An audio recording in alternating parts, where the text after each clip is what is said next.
जनप्रियं प्रियकरं निर्मत्सरं पूजितं नानाशास्त्रविचारणैकनिपुणं सद्धर्मसंस्थापनं. And now chapter 47, Compassion and Anger. त्रिभुवने मन्नं शरण्याकरं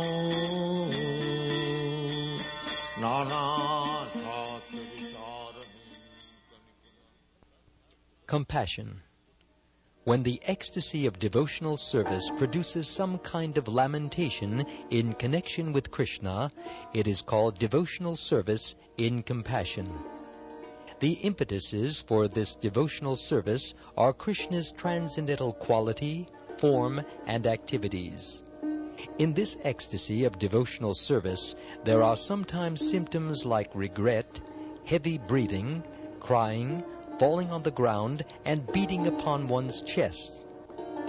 Sometimes symptoms like laziness, frustration, defamation, humility, anxiety, moroseness, eagerness, restlessness, madness, death, forgetfulness, disease, and delusion are also visible. When in the heart of a devotee there is expectation of some mishap to Krishna, it is called devotional service in bereavement. Such bereavement is another symptom of this devotional service in compassion. In Srimad Bhagavatam, 10th canto, 16th chapter, verse 10, there is the following description. When Krishna was chastising the Kalyanaga in the Yamuna, the big snake wrapped his coils all over Krishna's body, and upon seeing Krishna in this situation, all his dear cowherd friends became greatly disturbed. Out of bereavement, distress, and fear, they became bewildered and began to fall on the ground. Because the cowherd boys were under the illusion that Krishna could be in some mishap, their symptoms are not at all astonishing. They had dedicated their friendship, their possessions, their desires, and their very selves to Krishna. When Krishna entered the Yamuna river, which had become very poisonous from the presence of Kaliya, Mother Yashoda feared all kinds of mishaps, and she was breathing hotly. Tears from her eyes were soaking her clothes, and she was almost collapsing.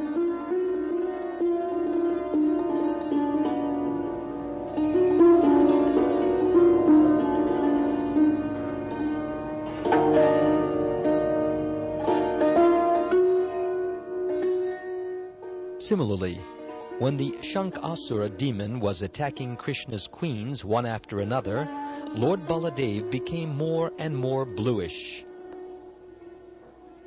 In the Hansadutta, the following incident is described. The gopis requested Hansadutta to search after the marks of Krishna's lotus feet and to accept them as Lord Brahma had accepted them on his helmet after he had stolen all Krishna's cowherd boys. Regretting his challenge to Krishna, Lord Brahma had bowed down before the Lord, and his helmet became marked with the footprints of Krishna. The gopis reminded Hansadutta that sometimes even the great sage Narad became very ecstatic by seeing these footprints, and sometimes great liberated sages also aspire to see them. They urged, quote, "You should therefore seek very enthusiastically to find the footprints of Krishna," unquote. This is another instance of devotional service in compassion. There is an instance when Sahadeva, the younger brother of Nakula, became greatly gladdened at seeing the effulgent glowing of Krishna's footprints. He began to cry and call out, quote, "Mother Madri, where are you now? Father Pandu, where are you now? I am very sorry that you are not here to see these footprints of Krishna," unquote. This is another instance of devotional service in compassion.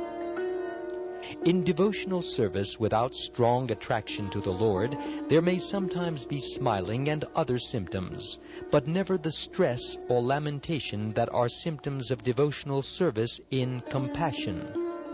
The basic principle of this compassion is always ecstatic love. The apprehension of some mishap to Krishna or to his beloved queens, as exhibited by Baladev and Yudhishthir, has been explained above. This apprehension is due not exactly to their ignorance of the inconceivable potencies of Krishna, but to their intense love for him. This kind of apprehension of some mishap to Krishna first of all becomes manifested as an object of lamentation, but gradually it develops into such compassionate, loving ecstasy that it turns to another channel and gives transcendental pleasure.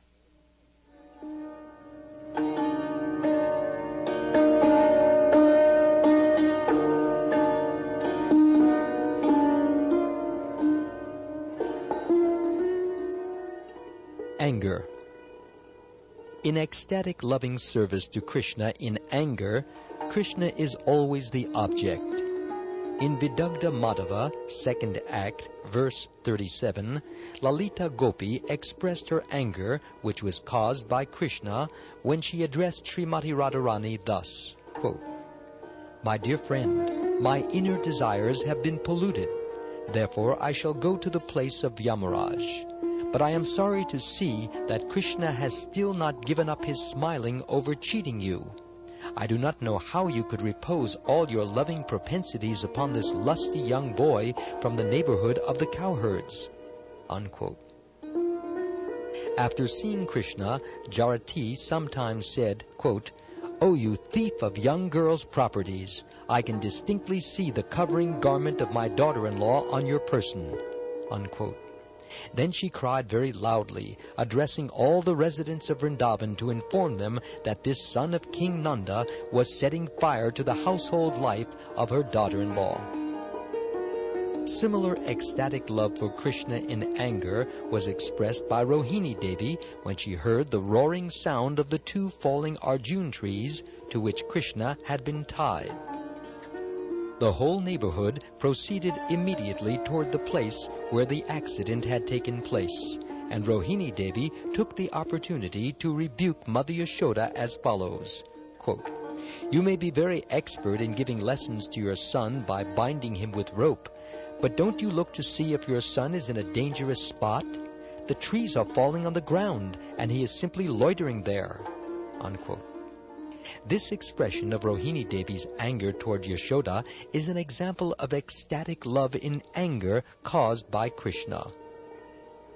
Once, while Krishna was in the pasturing ground with his cowherd boys, his friends requested him to go to the Talavan forest, where Gardabasura, a disturbing demon in the shape of an ass, resided. The friends of Krishna wanted to eat the fruit from the forest trees, but they could not go because of fear of the demon. Thus they requested Krishna to go there and kill Gardabasura. After Krishna did this, they all returned home, and their report of the day's activity perturbed Mother Yashoda because Krishna had been sent alone into such danger in the Talavan forest. Thus she looked upon the boys with anger.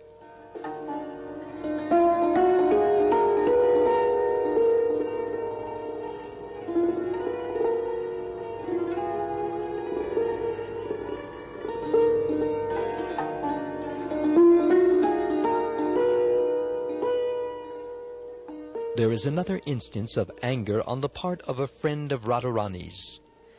When Radharani was dissatisfied with the behavior of Krishna and had stopped talking with him, Krishna was very sorry for Radharani's great dissatisfaction, and in order to beg forgiveness, he fell down at her lotus feet. But even after this, Radharani was not satisfied, and she did not talk with Krishna. At that time, one of her friends chastised her in the following words, quote, "My dear friend, you are allowing yourself to be churned by the rod of dissatisfaction. So what can I say unto you? The only advice I can give you is that you had better leave this scene immediately, because your misbehavior is giving me too much pain. I cannot bear to see your behavior, because even though Krishna's peacock feather has touched your feet, you still appear to be red-faced." Unquote. The above attitudes of dissatisfaction and anger in devotional service are called irishu. When Akrura was leaving Vrindavan, some of the elderly gopis rebuked him as follows, quote, "O son of Gandhini, your cruelty is defaming the dynasty of King Yadu. You are taking Krishna away, keeping us in such a pitiable condition without him. Now, even before you have left, the life air of all the gopis has practically disappeared." Unquote. When Krishna was insulted by Shishupal in the assembly of the Rajasuya Yajna convened by Maharaj Yudhishthir, there was a great turmoil among the Pandavas and Kurus involving grandfather Bhishma. At that time, Nakula said with great anger, quote, "Krishna is the supreme personality of Godhead, and the nails of his toes are beautified by the light emanating from the jeweled helmets of the authorities of the Vedas. If he is derided by anyone, I declare herewith as a Pandava that I will kick his helmet with my left foot, and I will strike him with my arrows, which are as good as Yamadanda, the scepter of Yamaraj." Unquote. This is an instance of ecstatic love for Krishna in anger.